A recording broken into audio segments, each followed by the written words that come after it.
Hello and welcome. Thank you for choosing to spend some time with us. At the National Association of Women in Construction, otherwise known as NAWIC or NAWIC depending on your accent, we welcome women in construction and their allies from all walks of life, cultures, ages and stages in their career. NAWIC works to champion this diverse collective of great people doing great things in the construction industry. More specifically, NAWIC's Diversity and Inclusion Portfolio is focused on breaking down barriers, raising awareness, and creating opportunities for the least represented women within our industry. We hope that by sharing diverse stories in diverse ways, that we can empower, inform, and inspire not only people within our industry, but those hoping to join us. I am your host, Rachael Sharp, and I am looking forward to bringing you this story. Welcome to the NAWIC Couch. Would you like to introduce yourselves? Hi, my name is Vini Tandel.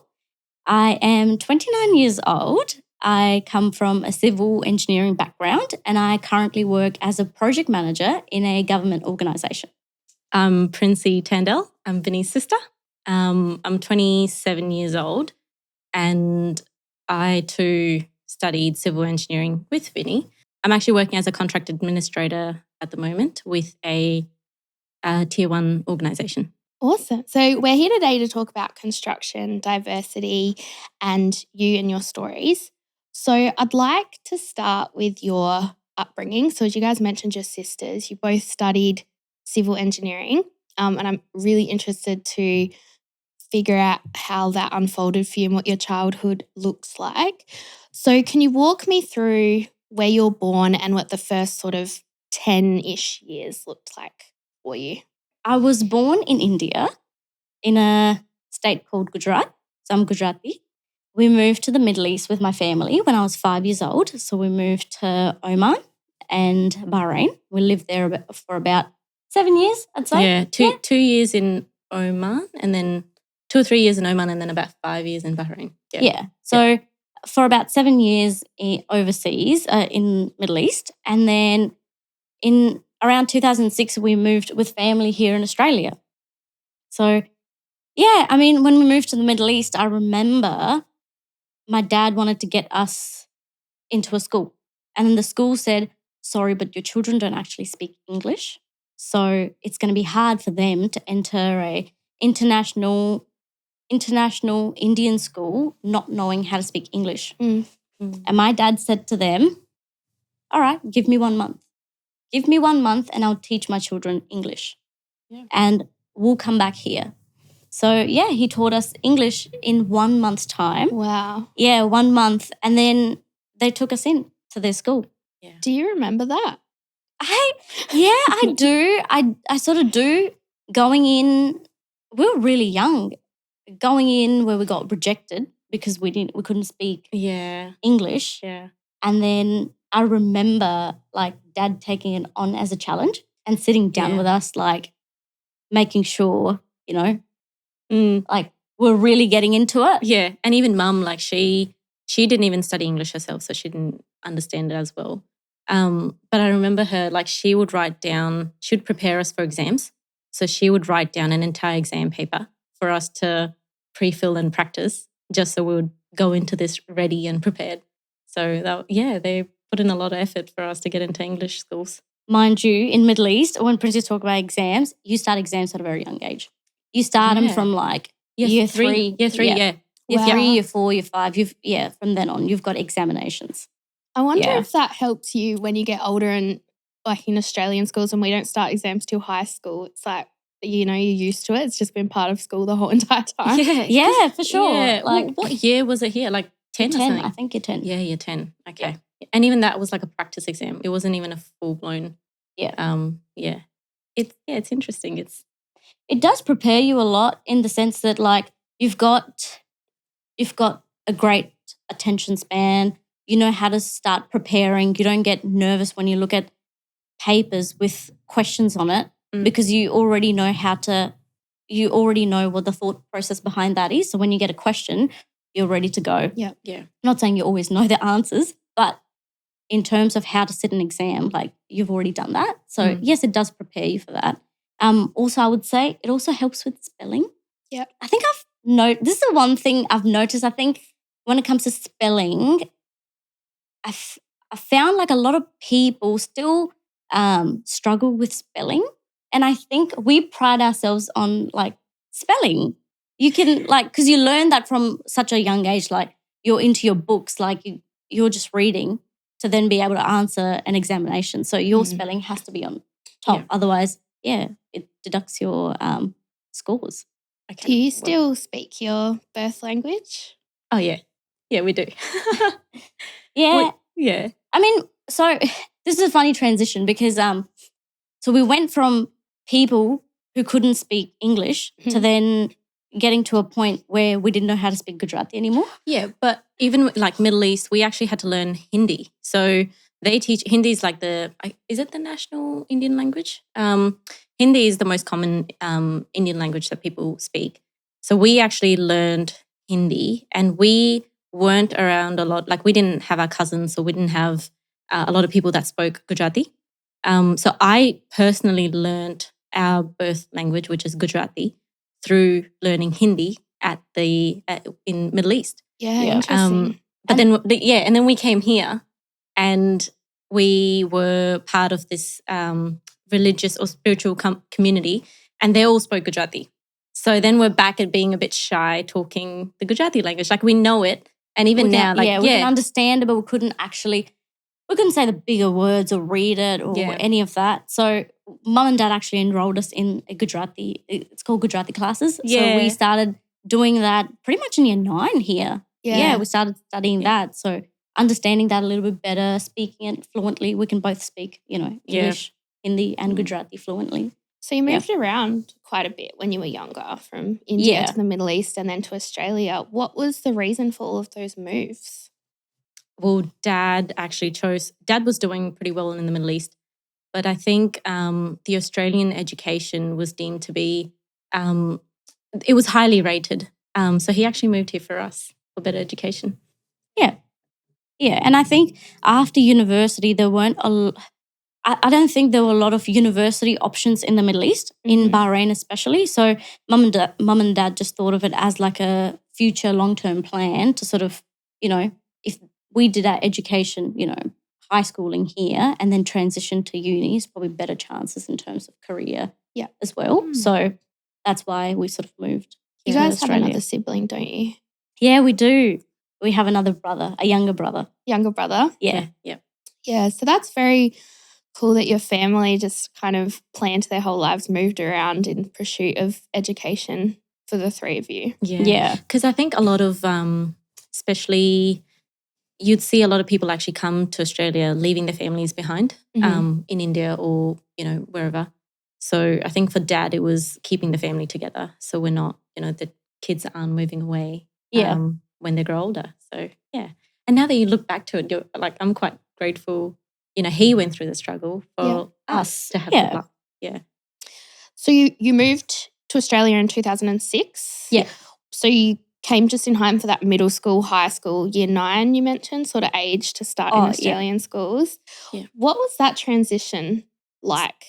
So I did my primary, just my last semester. Year 6. No, year 7, sorry. Yeah. Year 7, just that last semester here. And it was a big change coming here to Australia. Like the schooling, the education was different, the kids were different, like uniforms. Oh, it was a huge change. Social, cultural differences were challenging. I think I remember the first time when we first came to primary school, there weren't a lot of, people of colour in our school. So I think that was probably the first challenge because you as a kid see yourself different. Yeah, you feel different. And, everyone else sort of looks at you a little bit differently as well. So I think that was a little bit challenging, but then the day-to-day. Yeah. In terms of respect. Yeah, so Middle East, it's all about, I think there's a huge emphasis on, how well you're doing in class, and I'm talking education and grades. Whereas when you come to Australia, primary school, it wasn't necessarily just sit down, exams, prepare for it, like who's the smartest in the class. That was not a thing. It was more like you had a good mix of, practicals and the sports and I guess other things that's not just studying. I actually remember so every time you stand up, every time you have you get asked a question, you stand up on your seat. And like you put your hand up, you stand up when the teacher calls you, and then you answer it. And I still remember like the kids would giggle about that or laugh at you, right? And there were all these little things that you did, and it's like, well, what, like that people don't think that's normal. And that's just like one thing that I guess was us being different. But even like in terms of studying, like everything was practical. I remember struggling. And this is primary school, year 6. I've just come from where I thought I was quite switched on. And then I come here and it was like writing a assignment where it was research based. You've got all these things that I've never done before. Like, I was a book smart, but I struggled with the education system and I was glad that it was primary school because I struggled. I was quite out of place. Yeah. It was very different in terms like it was both practical and theoretical here, whereas in the Middle East it was theory. There was a lot of high theory. emphasis on theory, yeah. Yeah, and kids that performed really well or they're classified as nerds here, they were actually looked up to in the Middle East. They were like, you wanted to be part of you wanted the to be smart kids group. You wanted to get to know them and be a part of their group. Whereas I know that sometimes here I got called that multiple times, being sort of into my books, people would call me nerd or answering a few questions which no one else had an idea about. I was automatically a nerd because I knew too much. Mm. So I was that girl that, she's too smart. We don't want to hang out with her. She's not cool. Yeah. But I came from an education system where that was cool. Yeah. If you didn't know anything, you're not cool. Yeah. So that was even the English though. Like we studied, I thought I was doing okay learning English. But then you come here and I just struggled to understand the accent or just the slangs and the Aussie slangs. Yeah. Just didn't understand any of it. And it's like, so I struggled to just connect with people or actually have, build friendships. Primary school and even the start of high school was quite difficult. And I think a lot of people probably felt like I was, I still get it, like, do you live under a rock? Because I don't get a lot of the, a lot of the references and I'm not here or there, like there's a bit of the Australian culture that you pick up and there's a bit of Indian culture that you pick up. Yeah. So you're a bit in the middle there. Yeah, you do. Yeah, I find that as well. I find it difficult to find my belonging because I'm neither here or neither there. Yeah. So when in Indian community, I probably feel too out. Yes. As like you're too Australian. Yeah. And then when I'm with my other friends, like outside of my community, you're Indian. So like, I don't know where I belong. So I've just told myself I'm an Indian Australian. That's it. And that's, Yeah. You do get comfortable though. Like why pick one or the other though? Yeah. You can be both. Yeah. Yes. That is so interesting. Do you feel like having that experience moving from the Middle East to Australian schools and that difference in education and transition helped when you got to uni? Because I found the change from school to uni quite jarring. Yes. Having only ever gone to Australian schools, I hadn't really ever experienced that change. I was used to one style of educational system. Oh, yeah. And suddenly I'd been switched into the university, which I found quite different. Yeah. So do you think you were more prepared for that change than your peers? I think, to be honest, I loved university. Like the change that uni came with, absolutely loved it. Like, I didn't enjoy high school very much. No, me neither. Maybe towards the back end of it, let's say year 11s and 12s, because I got comfortable and probably started having more of like that strong friendship around me. Yeah. But yeah, I did not enjoy high school. I was the opposite. I had a great time in high school. So then when I got to uni, I was like, this is weird. Oh.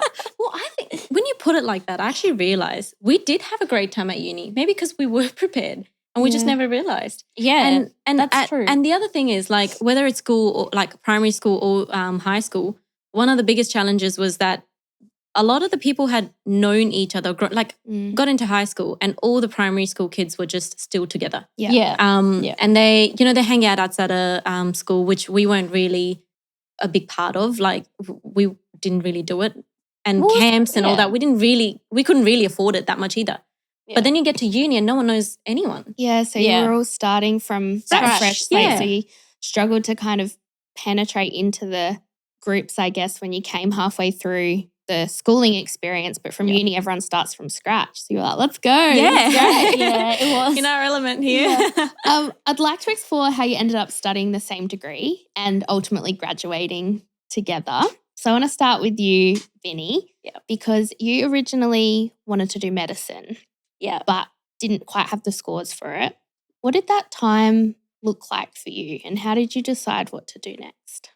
So I think growing up, there was this all mentality, like coming from a very theoretical sort of education system, and I think my parents also sort of went through the same thing, where it was just book driven. You either picked medicine or nothing. So some of that was passed on to us. So when it came to picking options at school, I remember like in year 9, and it was time to pick electives. No, year 10, I think. Time to pick electives. And I enjoy dance. Like, I love it. And dance was one of the classes at school, Anyway, I said to Dad, I'm going to pick dance as one of the electives or one of the selections. He goes, what do you mean you're going to pick dance? You don't study by picking dance. It's not a thing. Don't worry about it. So great conversation. So anyway, I didn't pick dance, and I just did, when it came to year 12, by the end of it, I was doing biology, chemistry, physics, specialist English and mathematics. So when it came to option, it was, I'm going to do medicine, or if not, I don't know what to do. Mm-hmm. So anyway, did year 12. I did UMAT as well. I actually had tutorials for UMAT. My dad was adamant that I was going to make it, so he enrolled me into this like diamond UMAT classes. Anyway, I didn't make it. Spoiler alert. Sorry, Dad. Did not become a doctor. Oh, no. I didn't make it. My UMAT results weren't great. My ATAR wasn't great. Well, it wasn't like in the 90s, You'd have to be in the 90s to, do medicine. And anyway, even then it's challenging, I think. So I didn't make it. And I remember when I got my UMAT scores, and I was very disappointed. I was not disappointed just because of what I did, but I felt like I let my parents down. Their whole lives, they've worked hard to bring us to this point, and I felt like this was the day, the grand revealing day, the grand revelation. Anyway, and my ATAR score was crap. So I was emotional, and I said to Dad, the first thing I said is, I'm really sorry, Dad. I'm really sorry, and I showed him my score, and he said, that's okay. It happens. It happens. And I said, Dad, I don't know what else to do. Like, I've put down, I know I'm not going to get into medicine. So I put down oral hygienist. And then he said, have you ever considered engineering? And I said, isn't that what you do? He goes, yeah. And I said, no, I don't want to do that, Dad. Isn't that what you do? What type of engineer is your dad? He's a civil engineer. Okay. Yeah. And here you are. Literally. But he said, okay, so what do you not like about what I do? And I said, you have to go on site. You have to be out in the sun. Like, I can't do that. Yeah. That's not my job, Like, I'll do something else. He said, what about biomedical engineering? You'll still be exposed to engineering and also medical equipment. So why not a combination of both? And I thought that was an excellent idea. Yeah. You know, obviously not realizing what it came with, all the detail of all the mechanics and electricals. Anyway, so I decided to put in biomedical engineering and I got it. I enrolled in biomedical engineering at the University of South Australia. My first year was excellent. Like I loved it because there was a wide range of engineers in the first year. And I think from second year onwards, you split into your specialist stream. So anyway, second year, I hated it. You're like, this is not good. What do I do now? I couldn't do it. I performed very poorly throughout that entire year. And then I remember it was the same. So by the end of that second year, Princi was graduating high school. Yeah. Yep. By the end of my second year. Yep. And you've moved and you started doing civil engineering. Yeah. Yeah.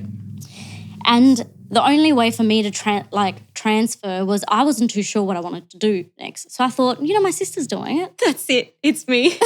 Why not? Yeah. I'll give it a shot too.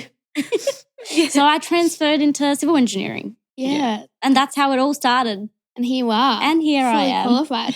So, Princi, you're a couple years behind. Yeah. And when it came to choosing what you wanted to do, how did you decide on civil engineering? So we're 2 years apart in age, but we're 1 year apart in schooling. Okay. So she'd moved on. I think she made it a lot easier for me. I think Dad's given up at this. Nah. Well, I Dad's tried. toned down. Dad's toned down. Yeah. Now, I actually, so I was doing pretty well until year 12. I think I just sort of got distracted year 12. And then I remember so it was exams time. So I didn't do any of what she did. Well, I did psychology. I don't remember doing specialist English. I don't even know what I did. English. Maths. Not the specialist, but the middle one. And physics. I liked maths and physics a lot. So it got to exam time and I actually told Dad, I remember I said, Dad, I don't think I'm going to make it. I reckon I'm failing year 12. But that's all right. I'll just repeat it next year. And that wasn't casually. Yeah, I'll just do it again. Don't worry about it. And I'm actually quite proud. Like, I'm actually quite grateful of what Dad said next. He goes, oh, okay, well, why don't you just give it your best shot? You've got exams, give it your best shot. Because if you don't make it, fine, do it again. But by any luck, if you do pass, then you don't have to do it again. And I was like, oh, okay. So that sort of like lifted the pressure off of me. I didn't feel like I was failing him. And yeah, I sort of did okay. Because you have to pick what you want to get into before you actually have your ATAR released. So at this point, I don't think I'm going to pass. And he's hovering over me when we had to select what we want to get into, like he did with you, obviously. And he goes, I was like, I don't know what I want to do. I like teaching. And he's like, yeah, okay, well, you like maths, you like physics, try civil engineering. And I was like, okay. And then he's like, okay, and you like teaching. So do well in your civil engineering degree and then become a lecturer. That sounds great. Okay, I'll do it. I had no idea what civil engineering was, by the way. So I've, selected these. I didn't even think I was going to get through, but then I got in. And I started Uni SA. And then I think within a year, Vini and I were studying together even. So, yeah, that's how I got in. Similar What was it courses. like studying together? To be honest, I don't think we had a lot of subjects together because I was always 6 months ahead of Princi. No, other way. Was Because it? that's how Okay. we ended up graduating together. Oh, I was, right. Okay. yeah.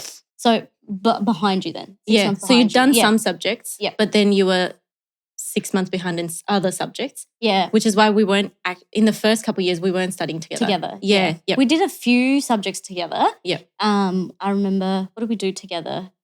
Concrete? Yeah. That one. bad memories. I can't remember what we did together. Was there competition for who got better scores in the same subjects that you did? Probably. One of you's like, not really. They're like, yep. Do I have to admit this? I'm the younger sister. We're both very competitive. Yeah. So, yeah, I think in that sense it's been really good because we've always had each other in terms of competition. Mm-hmm. But it's been healthy competition, like, you know, like it hasn't been...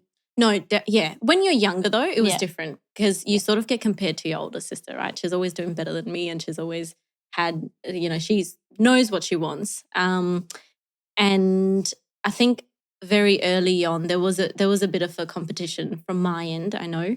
But then that changed. I think like having studied together, you really appreciate. I reckon I made it through because the last couple of years we had each other. Yeah. And it was so much fun. We loved uni.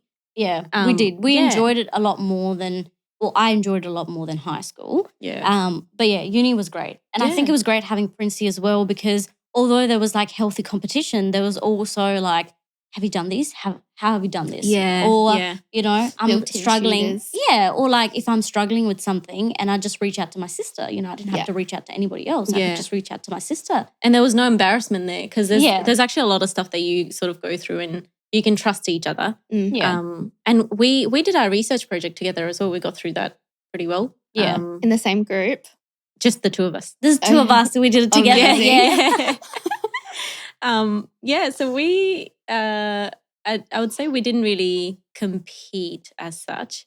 We sort of just supported each other, if anything. Yeah. We supported each other and then that probably helped us a lot, to be honest, to get through uni because uni was difficult. You know, civil engineering in itself is quite challenging. Yeah. There were a lot of subjects that I felt like I didn't fully understand and I probably had to work like, you know, 10 times more harder than someone who's been exposed to, you know, scaffolding or someone who's been exposed to working in the industry while they're already studying.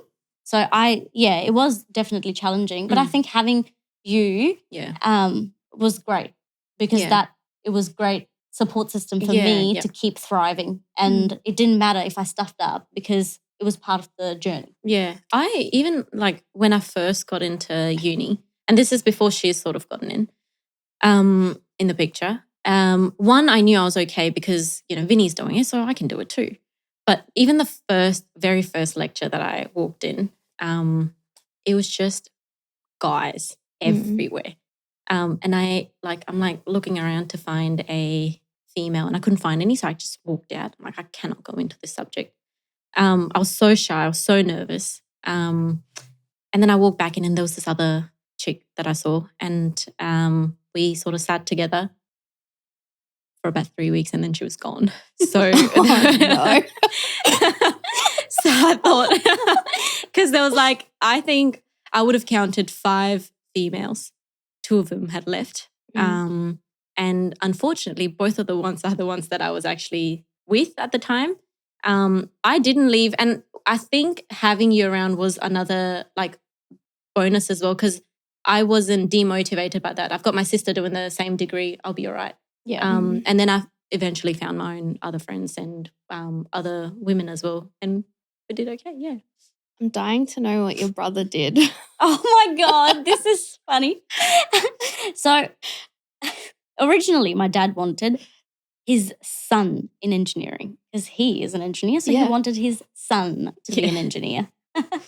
Anyway, but you know, how I see it is 2 of his daughters decided to do engineering and we're both civil engineers. My brother did not like the idea of engineering and he shouldn't have to do something he didn't want to do, right?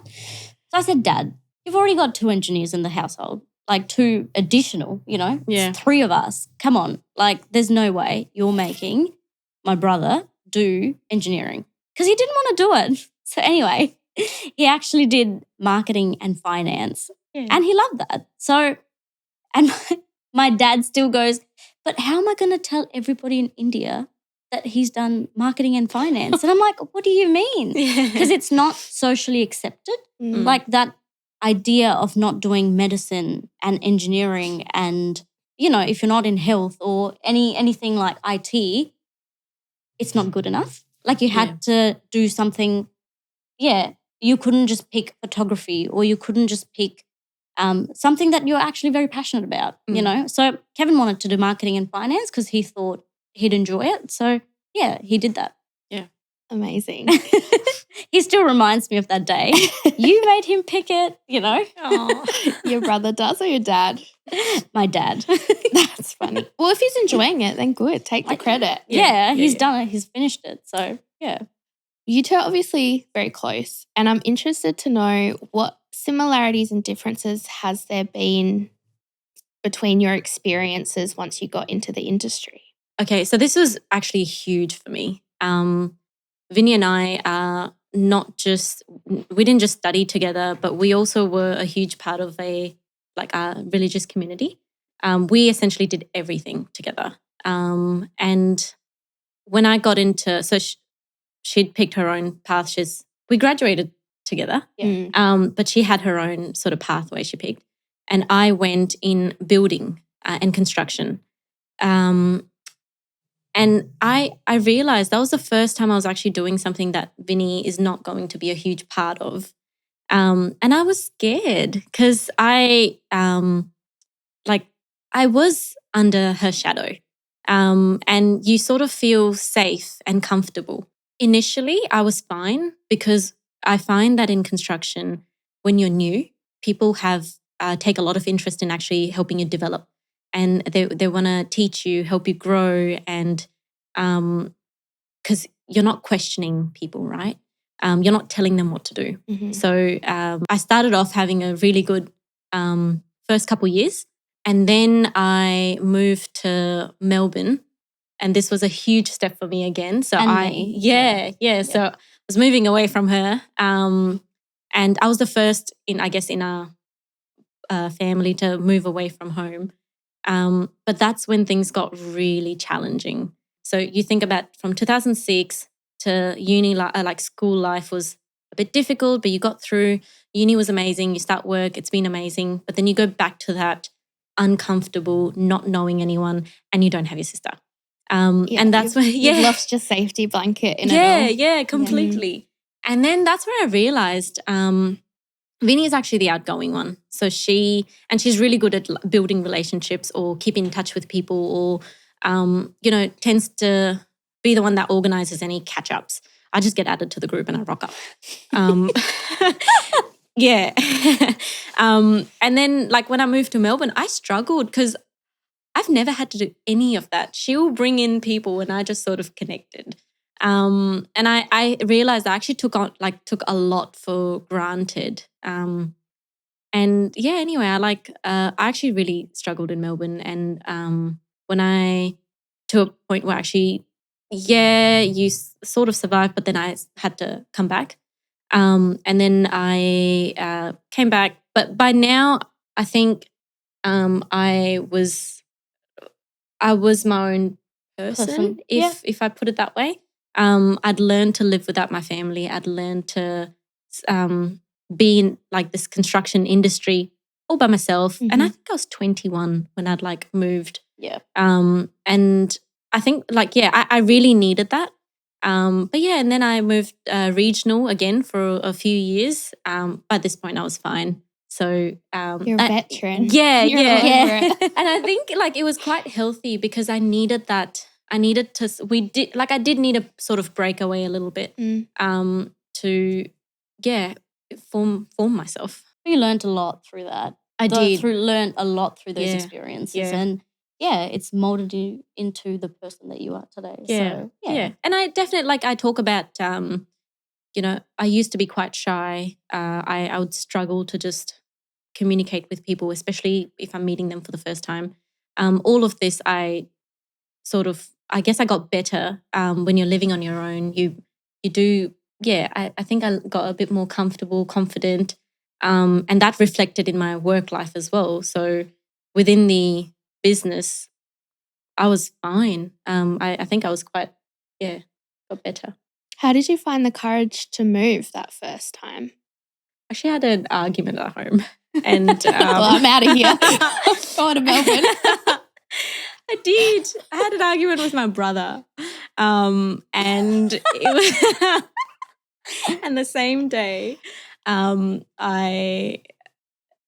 was asked if I wanted to go to like one of the biggest sort of projects for them. It was an air services job in Melbourne. You know, they cover for you. And I thought, why not? Sounds like a great idea. And I had my best friend living in Melbourne as well. So yeah, I just thought I am quite spontaneous though. Like I'm not a Princi's very planner. spontaneous. Planning stresses me out. So spontaneous. And within a week I was out. So I'd moved. Wow. Yeah. Yeah. I thought, to be honest, I actually thought she was joking. I thought she was having one of her moments where she'll get really hyped up about a situation and sort of let it go. But no, she actually 1 week later and she was out. Yeah. Yeah. What was your experience like in the construction industry at the time that Princi was away? You know, getting into, like we both graduated together. I sort of got a scholarship before I completed my university. Mm-hmm. So I had already had, 6 months of experience. And then I kind of wanted to take like a bit of a gap year. Anyway, I finished university in August and then I got presented with an offer in August to start in September for one of like the largest project that was going on in South Australia at the time. It was a road infrastructure project. Anyway, how could I say no to that opportunity? And so I thought, you know what, everything happens for the best, and this has come to me because I hadn't applied for it, so it had come to me. I should take it, and I did. So, and then Princi got presented with an opportunity to work at a company at the same time. So we actually started work separately, like separate organizations, but at the same time. So we had a lot to relate to. But yeah, when she left, I think it was hard. It really was because, although Princi says, Vini's always done everything and always sort of like been there to organize and all of that. And she probably sees me as someone who's always thriving, but I'm not. And I think it's important to understand that it's because of her support that it's always enabled me to do what I do, right? And to be my best self, because I'm comfortable too with her presence. Like she's my safety blanket just as well as I'm hers. So I think when she wasn't around, I struggled a lot. Not having anyone on a day-to-day basis. I think I struggled more at home, to be honest, than at workplace, because I still had the strong connections that I made at university and the friendships that I sort of, had at university. We actually all ended up on the same job. So work was pretty amazing. But I think it was hard coming home, opening my sister's room and she's not there. Like she's in Melbourne. So it was in that sense, it was really tricky. But, I think that also helped us with our relationship because we were so used to being dependent on each other that it was almost difficult we didn't even know how to be without each other. Yeah, so I think 100%. This was really good for both of us because it helped me grow as a person as well as you. Yeah. I think having that support network, particularly in construction, is so important and necessary. Yours just happens to be your sister. Yeah, How do you think people who don't have a sibling doing the same degree at the same time, working in similar things, how do you think they should go about finding that support network? It's very hard, to be honest. Like the connection I have with Princi obviously comes like, by birth, right? Yeah, like it's built-in bestie. Yeah, that's it. But I think it's really challenging. It's really challenging to find that support system around you. In saying that, although I have my sister, I do have a wide group of friends within the construction industry, both females and males, who I've developed relationships over the last few years that have helped me thrive. I think it's important to sort of get to know the people that you're working with, and see if you can genuinely develop a bond. Because not necessarily you always have that relationship with people you work with. Mm. And it's not important to either. Sometimes you just go to work and do your work and come home. But if you do find that connection with someone, I think delve a little bit deeper. See if you can find that bond with them. And if so, like for example, someone like me, I think vulnerability isn't a part of me. Like, I think I've learned that over the last only few years to be vulnerable with someone, because I'm so open to only my sister, not anyone else. I've never really felt the need to openly discuss my experiences with anyone else. But I think not having Princi also helped that, because I was able to share my experiences with others in the industry. And that helped me with a better connection and a better relationship with them. And I still pride myself on those friendships. Yeah. When you say vulnerability and sharing your experiences, what do you mean? I think it goes back also to sort of our community, in the sense as well that I think I've always felt the pressure to always be like someone else that I'm not. If I openly express that I'm failing at something, it's not received very well. I tend to shut myself off and only share those sort of experiences, good or bad, with people that I'm very comfortable with. And in terms of the industry, I think there are a lot of times where I've had challenges just, based on my knowledge, based on experience, based on also my gender, and not necessarily race, but yes, gender. And to share that, or to confide in someone else, you need to have a pretty strong or a high level of trust, because otherwise I don't think I could have done that. You both value resilience a lot. So I asked you some pre-questions, and a word that came through in both of your answers was resilience. And I'm interested to know, what does that word actually mean to you? Why is it important, and how can we build it? I guess the word resilience actually means a lot to me. I talked about my uncomfortable experience when I moved to a new city by myself. And things got really tough. And you're working in a construction industry on a large project without your family around. You lose confidence. You undermine yourself. You think everyone expects, you think you're expected to know everything, right? And what that does is you actually stop. You're not vulnerable with people, or you're not opening up to people, because you're trying to take on too much.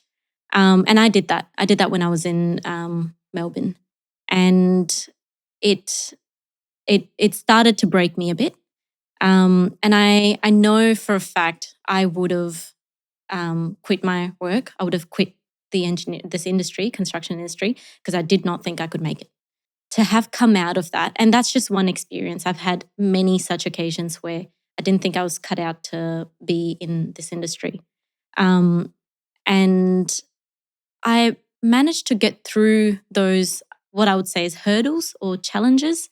And the more I've been able to come out of those challenges, I've learned to be comfortable with being uncomfortable. I guess resilience for me is, being comfortable with being uncomfortable, and being able to move forward without giving up. Because a lot of people do give up when you start questioning yourself. Yeah. What are those things that cause you to question yourself? There's actually, a lot of things. I would say there's the technical aspect, where I guess in construction, it's not everyone knows what they're doing. Like, no matter how much people might come across like they know what they're doing, we're all learning. And construction is moving so fast that projects are getting more and more complex. The time frames, the pressures. And unfortunately, when you're working under the pressure, you just don't think you'll make it. You'll be able to get it done. And that's when you sort of start questioning yourself. You tend to start taking things a bit personally. And it's okay, like to a degree, to help you grow if you did take certain things personally, but not always. Just find a way to, and I would link that back to the support system. When you surround yourself with a good support network, not just surrounding yourself with the support network, but also being the support for other people when they need it. I think it's quite important because you never know what the other person's feeling. And it's construction or engineering, and we're working as a team. It's about uplifting each other and actually getting to the end goal together. And so there's that technical aspect where you're really put out of your comfort zone, and you're constantly trying to find answers, right? And then there's also the social aspect. So for the longest time, I've been in construction for about 7 years now.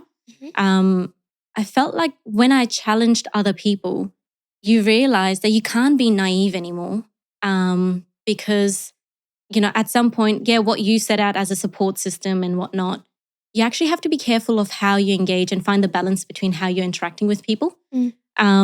So, to tie up resilience and becoming comfortable, what I've learned, and it was all like through my journey, everything I've learned, all my confidence, I struggled, but where I am now is because of that journey.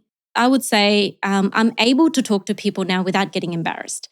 I'm able to talk to people and actually build a good relationship without feeling like I've overshared or shouldn't have done that, or I could have done this better.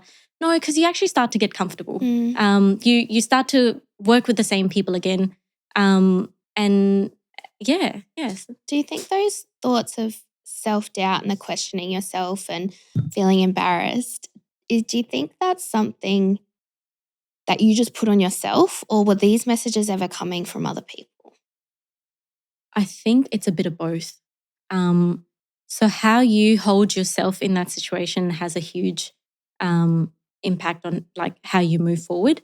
I have the tendency to self-doubt because I want to do better, but I actually don't rate myself too high. Because of that, if I am in certain situations, I tend to think it's me. But then there are also a lot of people like actually putting you down. And it's unfortunate. And I don't know if they realize that they're doing it. But there is a lot of that external pressure and voices, I guess. So it's actually really important. You can get away saying, oh, I'm not that confident and, I struggle and this and that. But those internal messages that you give yourself is how you will react when someone actually puts you down. So I learned to stop putting myself down. I don't sit there and say, I don't know what I'm doing. No, if I don't, I'll find a solution and I'll, find a way to move around it instead of just beating myself down. Yeah. And it's important. You have to stop beating yourself down because there's you, but then when someone else comes at you, you will break. So yeah, I think, yeah. So it sounds to me like for you, resilience is a lot about building resilience against yourself almost, so that you're then ready to tackle whatever's coming at you from any other angle. Yeah, that's right. That's a good way to put it. Yeah. Do you have anything to add about resilience, Vini? I think Princi, you've covered, that was everything that I thought of, and you've just, sort of stated that really well, like it came out really well. I think with just going back to questioning yourself, I think there's been so many times where, yes, I know that like, I didn't grow up with construction, right? Like I wasn't exposed to job sites and, as like I was exposed to dolls and makeup growing up. It was different for me. Like I didn't have this background knowledge of sites and, the machinery. I remember when I first started my first job, I went out on site and I said, oh, wow, like these are heavy equipment, like the heavy machinery is out on the site. And I remember my supervisor at the time, he would say, well, what's this? We call it plant, like,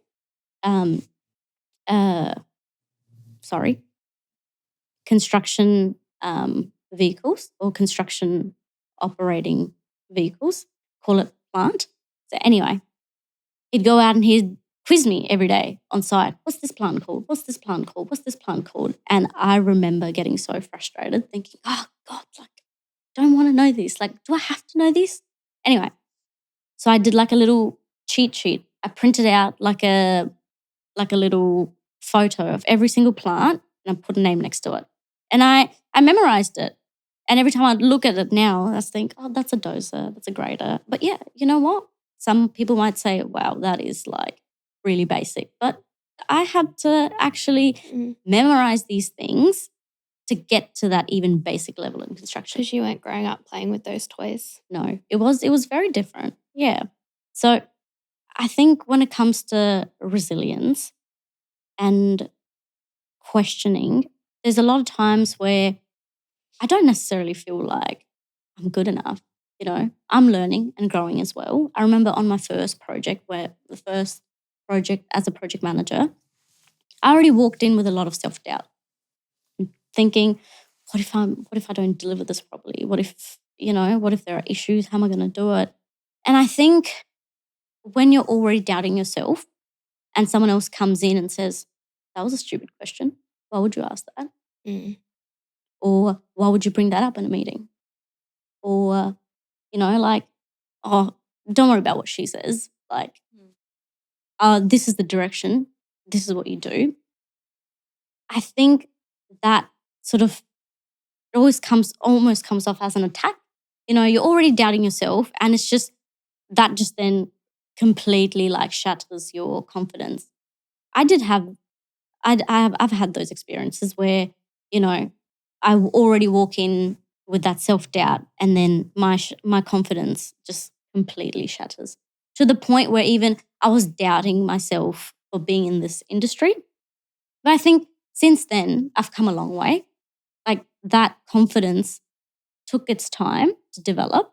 But yes, it's at a pretty stable point in my life right now. And yeah, I'm proud to be where I am. And I think also going back to sort of what you said in terms of resilience, like I think it's being resilient, having resilience towards yourself, you know, like being a little bit more forgiving towards yourself. Like I'm not going to know everything. And I think I've accepted that I don't always know everything, but yes, I can learn that. There will be times where I make mistakes, but that's okay. You learn from your mistakes. Someone recently told me, Vini, you will learn more on a project that's going sideways than you will on a project that's thriving. And you do. You learn so much from a project that's not doing too well compared to a project that is, you know, you don't have any issues on. Because when you do have those issues or when those issues are presented to you, how do you tackle it? Yeah. You know, you actually don't know. So I've sort of been through that, and now if a challenge ever presents itself, like I have the background knowledge to be able to combat that. Yeah. It's really that whole fail quickly culture and narrative that's going around a lot online and LinkedIn and stuff at the moment about make lots of mistakes and make them really quickly and learn from them and keep growing and move on. I think we're lucky in a sense that we're in a time where that is a bit more accepted and a bit more acknowledged and valued for the lessons that can come from it. But it is hard, isn't it, to be resilient, especially against yourself. Somehow it's easier, I think, to be resilient against other people sometimes. Yeah. I think also like to remember that, you know, you're not always the problem. So don't look at yourself as the problem. Yeah. Sometimes the problem lies within the individual. And also, you know, it's important to recognize that, yes, we are in a male-dominated industry and there are individuals that think that sometimes women don't deserve to be in that role or they don't deserve to be in the specific industry, in this industry. So I think, you know, they're also learning to become comfortable with what they think is uncomfortable and like learning to sort of combat against that or like combating against that is what's challenging. Yeah. So it's not just us. I think there are individuals who also are uncomfortable with us being in the industry, that don't know how to, sort of deal with women or don't know how to go out of their comfort zone and approach women. So they're learning as well. But when you meet that person, I think there's a lot of friction there. Yeah. So it's important to recognize that it's not always you or your gender. It's also, the individual as well. It is, I think, an added on sort of barrier or challenge that women will face. We are, we're doing better in the construction industry. I'm starting to see more females, which is great, but we're not there yet. There's a lot of, especially when I work regional, a lot of men aren't used to seeing women on a construction site. Or there might be in an admin role or like a assistant role, but not necessarily a contract administrator or, an engineer. And it is an added on barrier. And yes, resilience plays a huge role here as well, because we have to accept that we will be up against certain situations or incidents where these people may not talk to you the way or with the respect that you want them to talk to you. I've had an incident where I've gone out to site, told a guy to put on his hard hat, and he just went, "Don't want to talk to you." Or I've had incidents where they wouldn't shake my hand because they just, and I've had that before. Yeah. And it's not a mistake. They haven't just not seen me. It's quite, it's intentional. And, like now I just laugh at those sort of incidents. But when I was younger, it affected me because I felt out of place and an outlier. So yes, there is that challenge, and it's knowing that this can happen and preparing yourself to be able to deal with it. Yeah.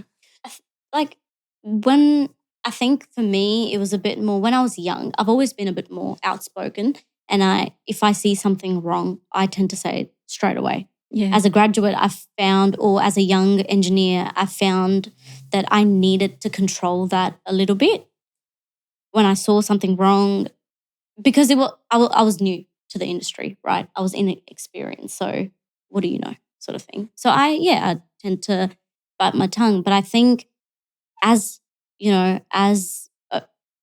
over time, as I've developed experience, when I do see bad behavior as such, I tend to call it out then and there, because that helps. Yeah. Because I don't even think sometimes the person that you're talking to or the other person, they don't even know that sometimes they've done that. Yeah. They're so oblivious to it. Yeah.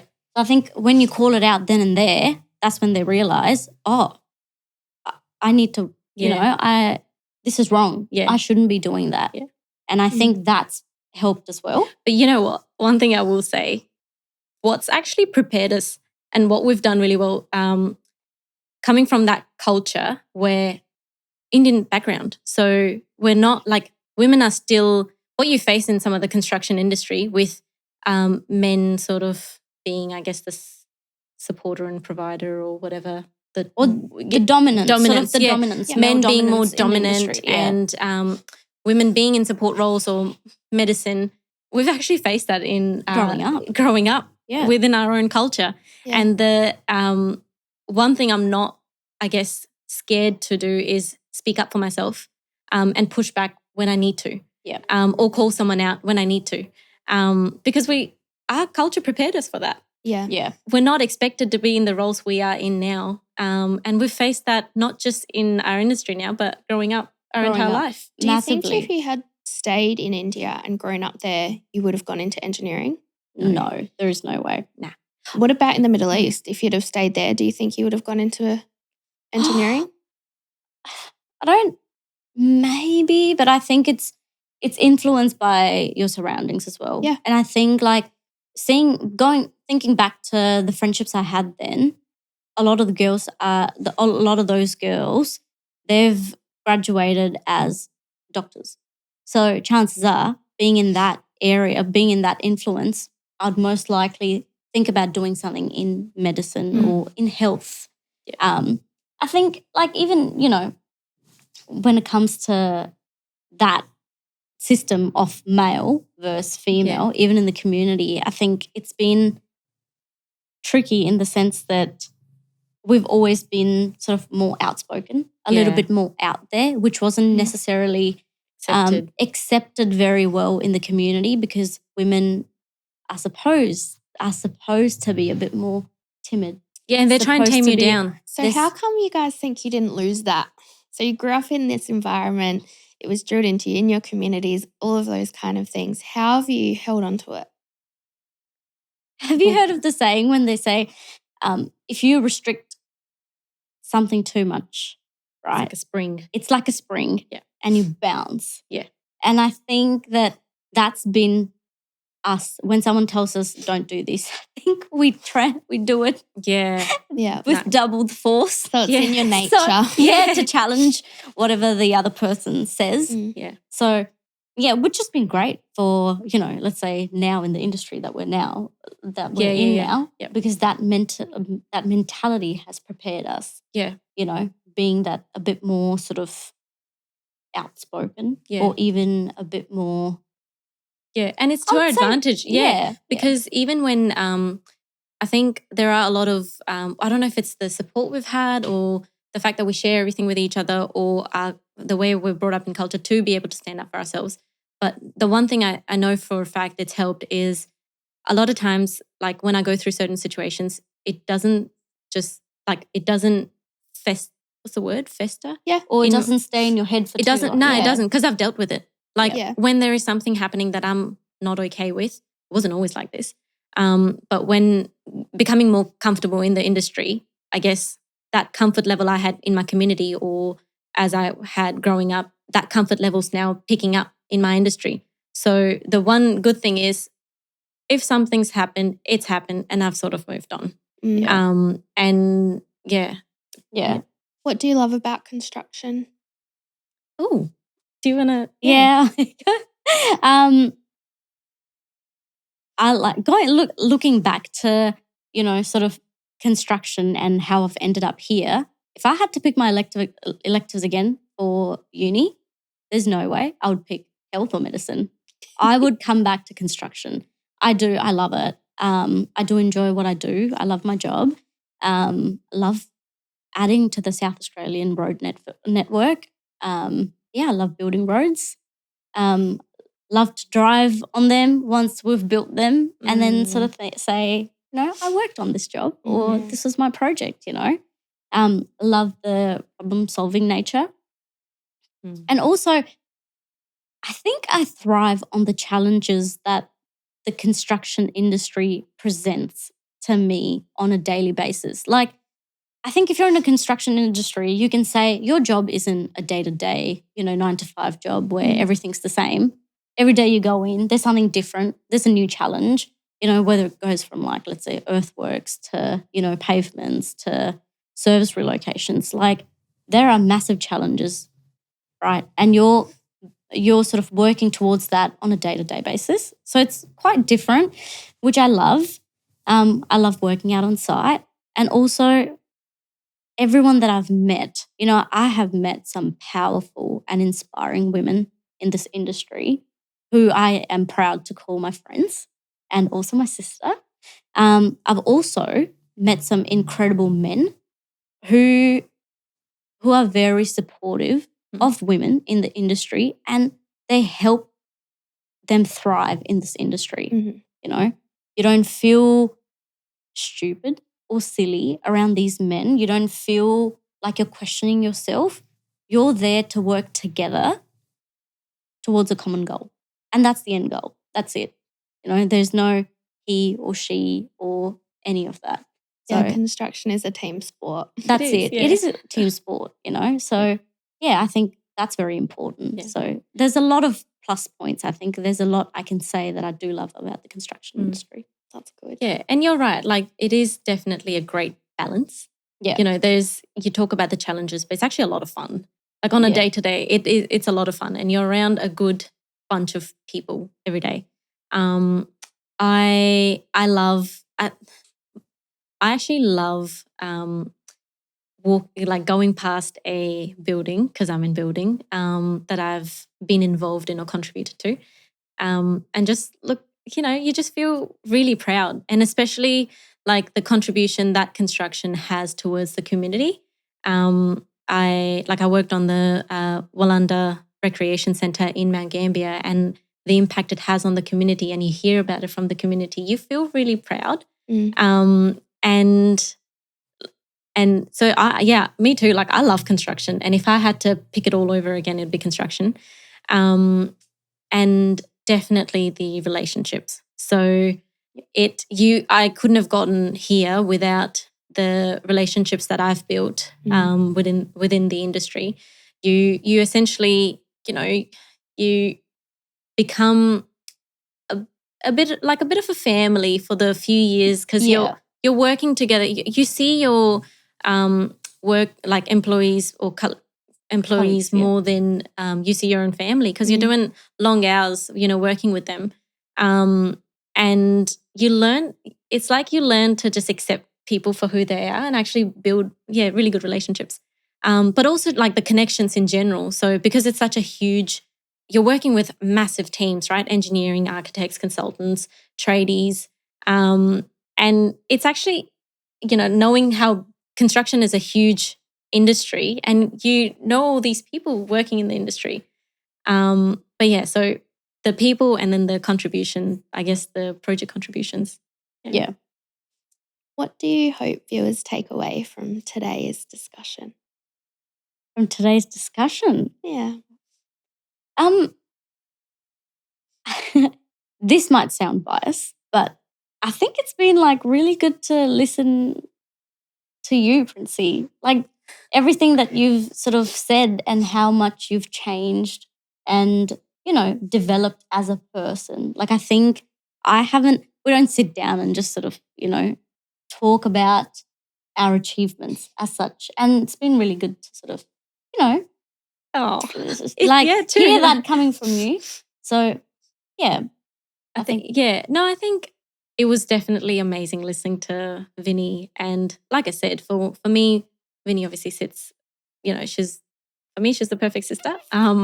And she's always done really well. And I think, we talked a lot about, I guess, our culture and us as sisters. The one thing I guess I would emphasize on is it's so important. Like, we've talked a lot about how we've managed to get through what we did because we have each other. And it's important to support one another. It's important to build relationships. It's important to, you have your differences, but you have to take care of each other. And I guess even in terms of our culture, diversity is important. Yeah. You don't feel, when you don't have diversity, people feel different, as outliers. And I'm sorry, but you'll never see them at their peak. Yeah. Because you haven't put them in a comfortable situation.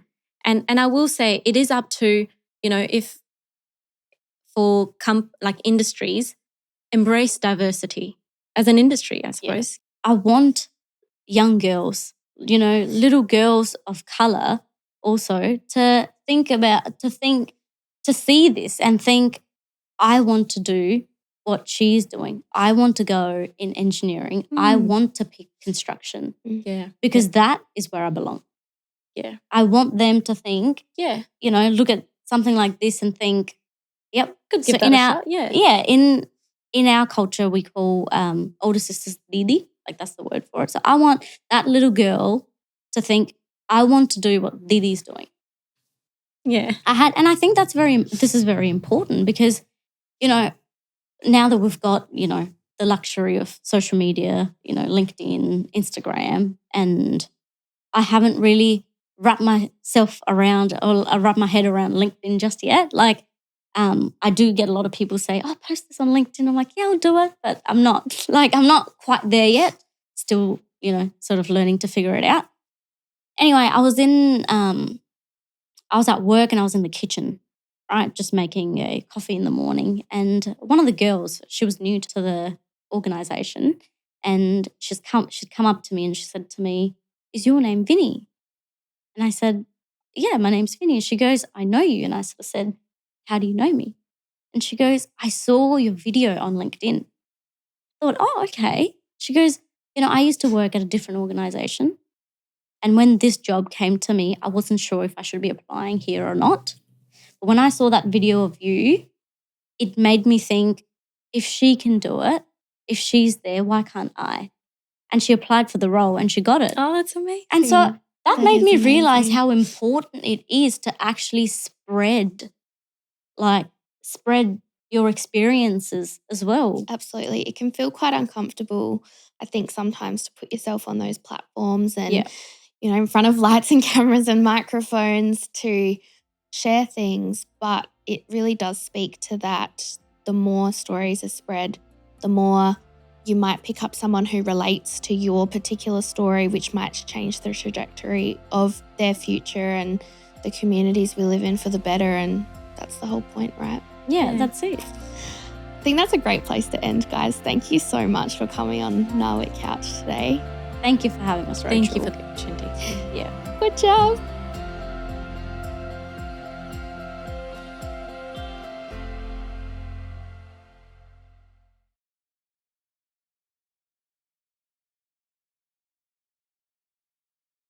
This conversation was recorded and produced on Kaurna land. We pay our respects to the traditional owners of this land and waterways, as well as the elders, past, present, and emerging. We extend this respect to all Indigenous peoples of this continent and its adjacent lands, recognising their cultures as the oldest continuous living cultures in human history.